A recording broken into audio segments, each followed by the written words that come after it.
아멘. 하나님의 말씀 보겠습니다. 창세기 4장입니다. 구약성경 창세기 4장 4절부터 10절까지 봉독해 드리겠습니다. 지난 주일에 본 내용하고 거의 중복이 됩니다. 4절부터 10절까지 다 찾으신 줄 알고 봉독해 드리겠습니다. 아벨은 자기도 양의 첫 새끼와 그 기름으로 드렸더니 여호와께서 아벨과 그의 제물은 받으셨으나 가인과 그의 제물은 받지 아니하신지라. 가인이 몹시 분하여 안색이 변하니 여호와께서 가인에게 이르시되 내가 분하여 하면 어찌 됨이며 안색이 변함은 어찌 됨이냐. 내가 선을 행하면 어찌 낯을 들지 못하겠느냐. 선을 행하지 아니하면 죄가 문에 엎드려 있느니라. 죄가 너를 원하나 너는 죄를 다스릴지니라. 가인이 그의 아우 아벨에게 말하고 그들이 들에 있을 때에 가인이 그의 아우 아벨을 쳐 죽이니라. 여호와께서 가인에게 이르시되 내 아우 아벨이 어디 있느냐. 그가 이르되 내가 알지 못하나이다. 내가 내 아우를 지키는 자니까. 이르시되 내가 무엇을 하였느냐. 내 아우의 핏소리가 땅에서부터 내게 호소하느니라. 아멘. 할렐루야. 우리가 창세기를 보고 있는데요. 창세기 역사를 보면 인간의 타락의 역사부터 시작이 돼요. 하나님이 천지를 창조하셨는데 그 다음에는 인간이 어떻게 타락했는가. 오늘 본문은 심지어 형제끼리 살인을 하는 이런 안타까운 모습이 있습니다. 지난 시간에 가인과 아벨에 대해서 말씀을 드렸지만 오늘은 왜 가인은 살인을 했을까? 그것도 동생을. 물론 요즘 사회면 뉴스를 보면 형제들이 그런 살인을 일으키는 일이 가끔은 있죠. 부모와 자식 간에 살인을 일으키고 연인끼리 형제끼리 살인을 일으키는 일을 볼 수가 있어요. 지난주에는 정말 우리를 깜짝 놀라게 하는 그런 사건이 있었어요. 부산의 한 20대 여인이 같은 20대 여인을 아무런 원한이나 관계도 없는데 죽였어요. 그 죽이는 이유를 거짓말로 또 몇 번 거짓말을 한 게 이렇게 탄로가 났는데 제일 첫 마디가 그냥 죽이고 싶어서 죽였다 이렇게 얘기를 했더라고요. 정말 무서운 세상을 우리가 살고 있습니다. 그런데 우리 인류의 역사를 보면 이런 살인 사건과 같이 끔찍한 것이 가끔 일어나는 것이 아니라 매우 자주 정말 많은 사건 중에 하나가 이런 살인 사건입니다. 복음서를 읽어보면 예수님이 가장 많이 경계하신 그런 사실이 사실은 살인죄입니다. 살인죄. 그 당시 사회가 사람을 죽이고 그런 일이 매일매일 일어났다는 것이 아니라 예수님께서 뭐라고 말씀하셨는가 하면 형제를 미워하는 자마다 이미 살인한 자니 이렇게 말씀하셨어요. 이건 우리가 형제를 미워하는 마음을 가지는 것이 살인의 동기의 원인이 아니라 벌써 살인을 시작했다는 거예요. 예수님은 살인을 그렇게 정의를 하셨습니다. 또 창세기 9장 6절을 보면 성경에서 제일 먼저 심각하게 구체적으로 범죄를 경고하는 것이 살인죄예요. 다른 사람의 피를 흘리면 그 사람의 피도 흘릴 것이니 이는 하나님이 자기 형상대로 사람을 지으셨음이니라 그랬어요. 다른 사람의 피를 흘리는 거 살인을 얘기해요. 사람이 살인하게 되면 그 사람도 역시 피를 흘리는 것이 죽는 것이 마땅하다는 거예요. 왜? 사람은 모든 피조물 가운데 유일하게 하나님의 형상대로 지음을 받은 존재가 사람이에요. 그렇게 존귀한 거예요. 여러분 동물과 사람 달라요. 같은 차원으로 보시면 안 됩니다. 10계명의 1계명부터 4계명까지는 하나님에게 우리가 어떤 신앙을 가져야 되는가를 이야기해요. 그리고 5계명부터 10계명까지는 사람에게 우리가 어떻게 해야 되는가 거기에 대해서 말씀을 하고 있어요. 그 5계명서 10계명까지 중에 첫 번째 계명 5계명은 하라. 내 부모를 공경하라. 여러분, 사람에게 해야 되는 거 가장 중요한 게 부모를 공경하는 거예요. 그리고 이제 6계명부터 10계명까지는 하지 마라. 우리가 해서는 안 되는 것을 이야기하는데 그 첫 번째가 6계명이 살인하지 말라. 그럼에도 불구하고 우리 인류는 그리스도인들도 살인을 해요. 그런 살인 사건이 얼마나 많이 일어나는지 몰라요. 그것이 점점 생명을 경시하는 풍조가 자살도 쉽게 하고요. 남을 죽이는 것도 너무나 쉽게 죽이는 일이 오늘 사회에서 우리가 볼 수가 있습니다. 그래서 오늘 우리는 인류 역사상 최초로 일어난 살인 사건을 들여다보면서 왜 사람이 죽일까? 어떤 과정을 통해서 어떤 이유 때문에 살인까지 이르게 될까? 거기에 대해서 우리가 짧은 시간이지만 함께 살펴보도록 하겠습니다. 최초의 원인, 인류 최초의 살인, 가인이 동생 아벨을 죽인 이 살인 사건의 첫 번째 원인은 하나님에 대한 불신앙 때문에 그래요. 하나님에 대한 불신앙. 여기서부터 출발하는 거예요. 여기서부터. 아담과 하와에게 하나님께서 에덴 동산을 모든 것을 다 주셨어요. 그리고 한 가지를 약속을 하죠. 그 실과 선악과를 따먹으면 반드시 죽는다 얘기했어요. 반드시 죽는다. 그거 먹지 말고 나머지 다 먹어라. 다 네가 다 해라. 그래 말씀을 하셨어요. 근데 여러분, 아담과 하와는 그 말씀에 불순종합니다. 그걸 따먹어요. 그건 하나님을 믿지 않았기 때문에 그렇고 하나님의 말씀을 순종하지 않았기 때문에 따먹은 거예요. 하나님은 분명히 이거 먹으면 반드시 죽는다 말씀했어요. 근데 사탄이 다가왔어요. 사탄이 들어와서 뭐라고 하는가 하면 그거 먹어도 안 죽어. 야, 그거 먹으면 너 눈이 하나님처럼 밝아져. 그래서 못 먹게 한 거야. 두 가지 이야기를 들었어요. 하나님이 너 그거 먹으면 반드시 죽어. 사탄은 안 죽어. 누구 말을 들었죠? 아담과 하와가 누구의 말을 들었습니까? 하나님 말씀은 무시하고요. 사탄의 말을 믿고 사탄의 말을 듣고 선악과를 따먹습니다. 그래서 인류에게 저주가 온 거예요. 사망의 결과가 온 거예요. 오늘 7절 말씀을 보면 하나님께서 가인에게 뭐라고 말씀하는가 보세요. 내가 선을 행하면 어찌 낯을 들지 못하겠느냐. 지금 가인은 선을 행하지 않는 거예요. 선을 행하지 아니하면 죄가 문에 엎드려 있느니라. 죄가 너를 원하나 너는 죄를 다스릴지니라. 낯을 들지 못할 정도로 가인이 악을 행했다는 거예요. 가인도 하나님 앞에 제사를 드리고 제물을 드렸지만 그 제물을 드리는 과정에서 하나님이 기뻐하지 않는 제물을 드렸다는 겁니다. 그 이유는 간단해요. 하나님에 대한 신실함, 하나님에 대한 진실한 믿음이 없었기 때문에 그래요. 사실은 가인은 하나님을 믿지 않았습니다. 안 믿은 사람이에요. 가인이 드린 제사는 형식적인 제사였고 그저 체면 치레에 불과한 그런 제사였습니다. 만약에 가인이 정말로 하나님을 신뢰했다면 자기의 제사를 받지 않았을 때 막 분해서 동생을 죽이는 것이 아니라 하나님이 왜 내 제물을 안 받으시지? 하나님 왜 제물을 안 받으십니까? 제가 드린 제물에 문제가 있습니까? 어떤 문제 때문에 제물을 안 받습니까? 하나님 앞에 여쭤봐야죠. 여러분 그게 정상 아닙니까?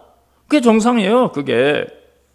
그런데 가인은 즉각적으로 나타나는 반응이 있어요. 5절을 한번 볼까요? 5절 가인과 그의 제물은 받지 아니하신지라 가인이 몹시 분하여 안색이 변하니 그랬어요. 하나님 앞에 분노로 막 나타나는 거예요. 분노가 하나님 앞에 안색이 불그락푸르락 하면서 여러분 하나님에 대한 분노는 가인의 의식 깊은 곳에 숨어있는 하나님에 대한 불신앙의 표현이에요. 그게 표시예요. 여러분, 우리가 한번 생각을 해보세요. 내가 존경하고 내가 사랑하는 그런 분에게 내가 선물을 드렸어요. 귀한 선물을 드렸어요. 근데 그분이 그걸 안 받아. 그걸 별로 기뻐하지 않아요. 그럼 그 사람하고 담을 쌌습니까? 그 사람하고 화를 내고 그 사람하고 끝냅니까? 아버지, 어머니, 선생님, 제가 드린 선물이 별로예요? 어떤 점이 마음에 안 듭니까? 뭐가 잘못됐습니까? 안 좋아하시는 거예요? 왜 그러시죠? 여러분, 그 문제를 해결하려고 하는 게 당연해요. 내가 정말 사랑하는 사람이라면, 내가 정말 신뢰하는 분이라면 여러분, 그 문제를 우리는 해결합니다. 그렇지 않아요? 내가 사랑하는 남편에게, 아내에게 선물을 줬는데 시큰둥해. 여보, 그게 뭐 잘못됐어? 마음에 안 들어? 필요 없는 거야? 그 문제를 해결하려고 하죠. 해결하고. 그런데 16절을 보면요, 가인이 하나님을 떠나버립니다. 가인이 하나님을 떠나요. 16절에 그런 말씀이 나와요. 가인이 여호와 앞을 떠나서 에덴 동쪽 놋 땅에 거주해. 가버려요. 다른 데로 가버려요. 다른 데로 가버려요.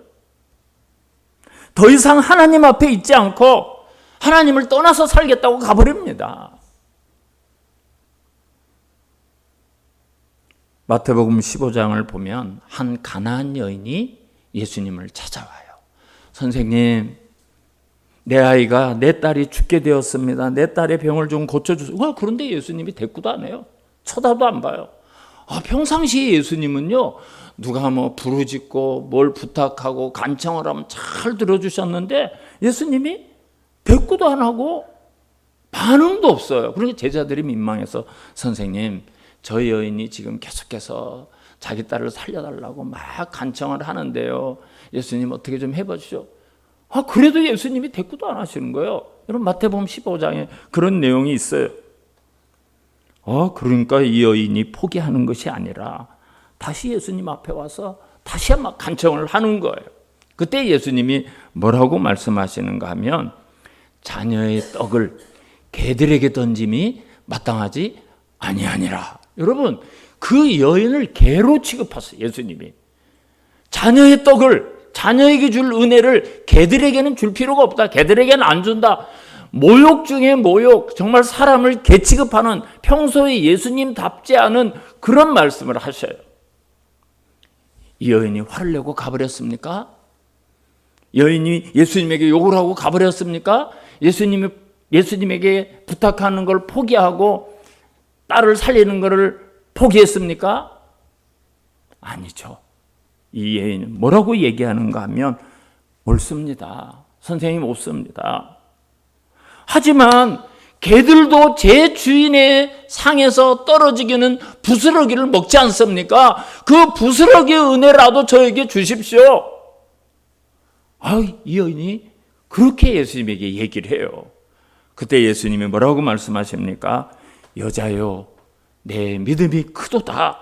내 소원대로 되리라. 그때로부터 그 딸이 낳았다. 성경이 이렇게 기록하고 있어요. 이런 거죠. 우리가 정말 예수님을 믿는다면 주님이 응답해 주시지 않는다고 포기하고 끝내고 관두는 것이 아니라 계속해서 믿음을 가지고 간청하고 간구하고 부르짖는 거예요. 은혜를 구하는 거예요. 그런데 가인은 하나님과의 문제를 해결하고 하나님으로부터 계속 은혜를 받으려는 걸 포기하고 하나님을 떠나버렸어. 그 이유가 어디에 있습니까? 처음부터 가인은 하나님에 대한 신뢰가 없었어요. 하나님에 대한 믿음, 전능하신 하나님, 창조주 하나님, 그 하나님을 떠나서는 살 수 없다는 믿음이 없었기 때문에 동생을 살인하는 것도 서슴지 않아요. 하나님을 두려워하지 않는 거예요. 하나님에 대한 불신앙이 얼마나 무서운 결과로 이어지는가를 볼 수가 있어요. 두 번째 가인이 살인을 하게 된 원인은 질투예요. 질투. 다른 말로, 그 비슷한 말로 시기라는 말이 있죠. 시기라는 말. 이 질투와 시기의 차이점이 뭔가 제가 이 사전을 찾아봤더니 질투는 사랑이 전제되는 거더라고요. 사랑에 대한 질투. 여러분, 질투와 시기는 얼마나 강렬한 감정인지 몰라요. 사람의 마음에 질투가 일어나고 시기심이 일어나면 무서워요. 무서워요. 질투하는 사람을 잘 보시면 항상 이 감정이 속에서 막 부글부글 끓어올라요. 넘치는, 냄비에 넘치는 어떤 음식처럼 막 부글부글 끓어요. 예수님 당시에 바리새인과 대제사장들이 예수님을 십자가로 몰고 가는, 예수님을 죽이려고 몰려가는 이유 다른 거 아니에요. 질투심이에요. 예수님한테는 막 사람들이 막 따르는 거예요. 그 시대의 아이돌처럼 막 사람들이 환호하고 수천 명씩 모이고 수백 명씩 모이고, 거기에 대한 질투심. 아니, 우리가 제사장인데, 우리가 바리새인인데, 우리가 서기관인데 어떻게 저럴 수가 있지? 이 질투심, 이 시기심이 예수님을 죽일 음모를 꾸미는 거예요. 요셉이 형들로부터 왜 죽임을 당할 뻔했고 노예로 팔려갑니까? 아버지의 사랑을 독차지하고 있거든요. 그 질투, 그 시기심이 저거 죽여버리자. 11명의 형제들이 저거 죽이자. 질투가 얼마나 무섭습니까? 시기심이 이렇게 무서운 거예요. 인간관계를 왜곡시키고 관계를 깨트리는 가장 무서운 감정이 질투고 시기심이에요. 여러분, 이거 조심하셔야 돼요. 그래서 우리가 질투심을 극복하기 위해서 냉철한 이성을 가져야 돼요. 아무리 속은 막 속에서 끓어도 이 이성이 머리로 생각하는 것이 좀 냉철해야 돼요. 판단을 잘 하셔야 돼요. 어떤 외국인이 우리 한국 사람을 평가하기를, 한국 사람이 가슴이 뜨겁대. 가슴이 뜨거운데 참 안타깝고 불행한 것은 머리도 뜨겁다는 거예요. 머리도 그냥 참지 못하고 분별을 잘 못하는 그런 게 있다는 거예요. 여러분, 머리는 언제나 차고와야 돼요. 그래야 냉철한 판단을 할 수가 있어요. 냉철한 판단. 지금 질투가 나고 화가 나고 어떤 분노의 상황에 와 있다면 우리는 그 상황에서 한 걸음 더 나가서 왜 저 사람이 내 질투를 일으킬 정도로 칭찬을 받을까? 저 사람은 왜 일을 잘할까? 저 사람은 어떻게 사람들이 인정할까? 생각을 해봐야 돼요. 좀 생각하는 뇌를 우리가 좀 활용을 해야 돼요. 그저 생각 없이 무조건 질투부터 시기심부터 하면 사단이 나요. 큰 문제가 생겨요. 나도 문제가 생기고 그 공동체에 문제가 생기는 거예요. 예를 들어서 가인이 그런 냉철한 판단력을, 이성을 가졌다면 여러분, 동생을 죽이는 일 절대 일어나지 않아요. 동생하고 자기가 제사를 드렸어요? 하나님이 동생의 제사는 받고 내 제사를 받지 않았어요? 그럼 생각을 하죠. 쟤는 어떤 제사를 드렸지? 내가 차이점이 뭐지? 그리고 한 걸음 더 나가서 하나님 앞에 묻죠. 하나님, 제 문제가 뭐였습니까? 왜 동생 거는 받으시고 제 거는 안 받으시죠? 여러분, 그렇게 할 수가 있다면 가인은 정말 멋진 형, 성숙한 형, 동생이 존경할 만한 형이 됐을 거예요. 근데 앞뒤 가리지 않고 막 질투심이 끌어올라가지고 그냥 동생을 죽여버렸어. 형제간에 살인이 나고 하는 것들, 그런 것들이죠. 정말 냉철한 판단을 가졌다면 하나님과의 관계, 동생과 화목한 관계로 정말 성경이 행복한 가정으로 기록돼서 우리가 참 가인, 아벨 사이좋은 형제구나 그랬을 거예요. 근데 가인은 그걸 못했어요. 오늘 성경을 보니까 분을 내고 안색이 변하고, 내가 내 아우를 지키는 자입니까? 왜 그런 걸 나한테 묻습니까? 이러고 나중에 하나님을 떠나버렸어. 여러분, 이렇게 냉철하지 못하고 시기하게 될 때 첫째는 자기 자신을 망치는 거예요. 아마데우스라는 영화를 보신 분이 계실 거예요. 아마데우스. 모차르트가 나오는 영화예요. 오스트리아 그 궁중음악가로, 그 당시에 최고의 음악가로 안토니오 살리에리라는 사람이 있었어요. 그 사람이 궁중음악가로서 그 시대의 최고의 음악가. 그런데 어느 날 모차르트라는 어린 음악가가 나왔는데 막 사람들이 박수를 막 치는 거. 와, 신동이다, 신동. 안토니오 살리에리 가슴속에 이 모차르트에 대한 질투, 시기, 분노, 걷잡을 수 없는 이런 감정이 막 불불 끌어올라가지고 음악이 안 되는 거예요. 음악이 안 돼요. 음악이 안 돼. 이 감정을 주체하지 못해서 계속 내리막길을 가는 거예요. 정말 이 사람도 오스트리아에서 최고의 음악가였는데 모차르트가 잘하면 인정해주고 잘한다고 해주고 그게 안 되는 거예요. 그게 자기가 망하는 거예요. 우리가 나보다 더 나은 사람, 나보다 저 인정받는 사람 얼마든지 만날 수 있죠. 과거에도 그랬고 지금도 그렇고 앞으로도 그럴 거예요. 그때 우리는 질투를 하고 시기하는 마음이 일어날 수가 있어요. 그렇지만 냉철하게 판단하고 배워야 돼요. 저 사람은 이런 거 잘하는구나. 저 사람은 저런 거에 참 뛰어나네. 배우면 되죠. 배워야죠. 나도 그렇게 배우면 되죠. 우리가 100가지면 100가지 다 타고납니까? 살면서 배우고 고치고 얻고 따라가고 그게 인생이죠. 내가 더 열심히 한 것 같은데 왜 저 인간이 박수 받지? 내가 더 잘하는 것 같은데 옛날에 나만 박수 쳐줬는데 왜 저 사람한테 박수 쳐주지? 그러면요, 제일 첫째로 자기가 망해요. 그 공동체가 망해요. 공동체가 불화가 일어나요. 그런 걸 너무나 많이 봐요. 하나님, 저렇게 뛰어난 사람, 저렇게 일 잘하는 사람, 저런 사람을 우리 공동체에 보내주시니 감사합니다. 배우는 게 지혜, 그게 지혜고 명철입니다. 이런 냉철한 이성의 자유를 갖지 못하면 여러분 우리는 질투의 노예가 돼요. 질투의 되는 거예요. 그리고 질투에 사로잡히기 시작하면 내 모든 가능성도 잃어버려요. 무너져요. 내가 무너지는 거예요.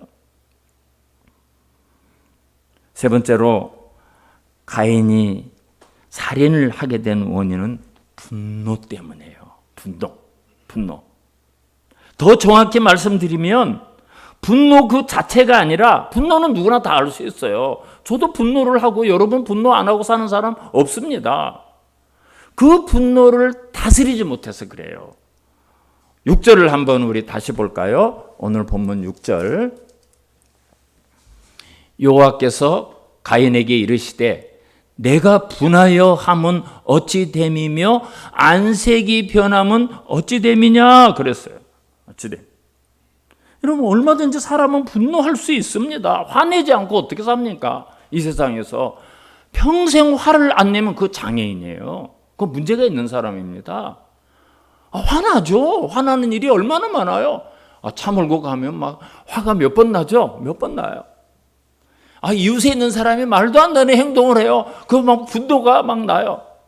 우리 집 윗집에서는 절구를 잘 찢나 봐요. 이 아파트도 시원찮은데 콩통통통 미치겠어요. 막 쫓아 올라가고 싶은 그런 충동을 느낄 때도 있어요.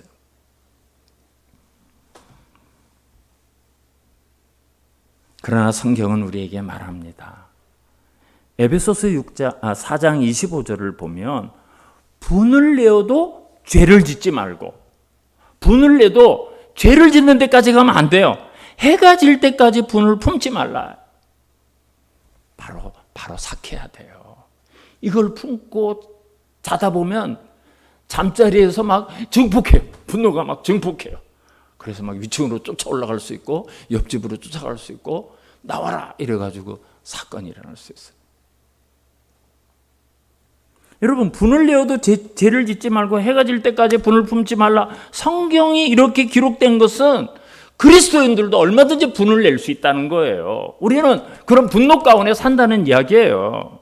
그러나 그것을 다스려야 죄를 짓지 않는다는 말씀이에요. 가인의 문제가 바로 그거예요. 분이 났어요. 화가 났어요. 왜 하나님이 내 거 안 받지? 왜 동생 거만 받지? 그걸 다스려야죠. 그걸 다스려야죠. 근데 너 밖에 나와서 좀 얘기 좀 하자. 들에서 죽여버렸어. 들에서 죽여버렸어. 살인으로 가서 살인으로. 잠언 16장 32절 말씀을 보면 노하기를 더디하는 자는 용사보다 낫고 자기의 마음을 다스리는 자는 성을 빼앗는 자보다 나으니라 그랬어요. 그렇죠? 여러분 분노 한 번 해가지고 인생이 망쳐요. 집안이 망하는 집이 있어요. 집안이 망하는 집이. 또 야고보 사도는 야고보서 1장 20절에서 사람이 성내는 것이 하나님의 의를 이루지 못함이라 그래서 성을 내서 하는 일은 결코 열매가 없다는 거예요. 성을 내 가지고 시작하는 일은 결코 의가 없다는 이야기예요. 유익이 없다는 이야기예요. 여러분 우리가 기억해야 돼요. 화날 수는 있어요. 분노가 일어날 수 있어요. 그거 맞닥뜨릴 수가 있어요. 그걸 잘 다스려야 이기는 겁니다. 그거 못 다스리면 지는 거예요. 지는 거예요. 그러면 결론적으로 우리가 이런 끔찍한 감정에 난무하는 시대를 살아요. 그죠? 매일매일 우리가 이런 걸 만나. 점점 인내하기 힘든 시대를 살아요. 사람들이 인내하지 못해요. 못 참아. 어떻게 살아야 될까? 그리스도인은 결론적으로 우리가 한번 생각을 해봅니다. 무엇보다도 우리 그리스도인은 기독교적인 성경적인 생명관을 가져야 돼요. 생명관. 다른 말로 말씀을 드리면 성경적 관점에서 세상을 보고 성경에서 얘기하는 시각으로 사람의 생명을 볼 수가 있어야 돼요. 여러분 성경은 하나님이 자기의 형상대로 사람을 지었다고 말씀하고 있어요. 아까 우리가 본 9장 6절 말씀을 보면 다른 사람의 피를 흘리면 그 사람도 피를 흘린다. 이는 왜 그런가 하면 하나님이 자기 형상대로 사람을 지으셨음이니라 그랬어요. 우리가 하나님은 아니죠. 그렇지만 우리는 하나님의 형상, 하나님의 성품과 하나님의 어떤 그런 의식을 가지고 이 세상에 태어난 존재가 사람입니다. 모든 피조물 가운데 유일하게 가장 하나님의 근사치에 가까운 존재가 사람이에요. 여러분 어떤 동물도 우리처럼 이런 마이크를 만들고 자동차를 만들고 우리처럼 못 살아요. 하나님의 창조의 능력이 우리에게 있고 사람은 그렇게 존귀한 자입니다. 그래서 예수님은 사람이 만일 온 천하를 얻고도 자기 목숨을 잃으면 무엇이 유익하리요? 그러니까 예수님 말씀은 한 생명의 가치가 온 세상보다 더 귀하다는 거예요. 이게 사람의 가치예요. 여러분 이런 인식을 우리가 가져야 돼요. 이런 인식. 오늘 우리가 성찬식을 했습니다. 성찬식을 하면서 제가 설명을 좀 드렸지만 왜 예수님이 하나님이신 그분이 성자 하나님이신 그분이 낮고 천한 아무도 귀히 여기지 않는 인간의 몸을 입고 이 땅에 와서 내가 받아야 될 형벌, 내가 받아야 될 저주를 내가 받아야 될 모욕을 대신 받으시고 십자가에 달려서 창으로 찔림을 당하고 못 박힘을 당하고 옆구리에 창으로 찔려서 물과 피를 다 흘리시고 왜 우리를 구원해 주셨죠? 저와 여러분이 그렇게 존귀한 존재로 하나님이 인정하시는 거예요. 하나님이 그렇게 여겨주시는 거예요. 나는 부족하지만 나는 별 볼 일 없다고 생각할 수 있지만 하나님은 그렇지 않는 거예요. 나를 얼마나 사랑하시는지 하나밖에 없는 외아들 독생자를 이 땅에 보내서 내 대신 죽게 하시고 생명을 주시고 구원한 존재가 저와 여러분이에요. 이게 하나님이 보는 인간에 대한 가치, 인간에 대한 존중, 인간에 대한 그런 시각이에요. 여러분 우리가 시시한 존재가 아닙니다. 내가 뭔데? 나를 구원해 주시려고, 나를 살려 주시려고 하나님이신 그분이 이 땅에 와서 내 대신 죽어주시고 나를 살려주셨어요. 여러분 이게 인간이에요. 나라는 존재를 시시하게 여기지 마세요. 내 생명을 함부로 여기지 마시고요. 나를 비하하지 마시고요. 나는 하나님의 걸작품. 나를 하나님이 구원하기 위해서 내 대신 생명을 내주시고 십자가에서 모든 모욕과 모든 천대와 멸시를 받고 나를 구해주신, 그렇게 나를 살려주신 존재가 나다. 여러분, 그거를 확인하고 또 확인하고 기억하는 게 성찬식이에요. 성찬식 때 그런 걸 생각해야 돼요. 그러니까 여기 앉아 계신 한 분 한 분이 어떻게 살아왔던, 어떤 직업을 가졌던, 어떤 과거가 있던, 지금 어떤 상황에 있던 얼마나 존귀한 분인가를 아셔야 되고요. 하나님이 얼마나 사랑하시는 분인가를 아셔야 됩니다. 믿습니까? 여러분, 그런 믿음이 있어야 돼요. 그러면 세상을 보는 시각이 달라져요. 모두가 다 존귀해요. 모두가 다 사랑할 만해요. 이런 인간의 가치를 제대로 알지 못할 때, 하나님이 우리를 얼마나 사랑하시는가를 알지 못할 때 생명을 함부로 끊게 하고 끊고 그런 일이 일어납니다. 저와 여러분이 왜 오늘 살인이 일어나는가를 세 가지로 살펴봤고요.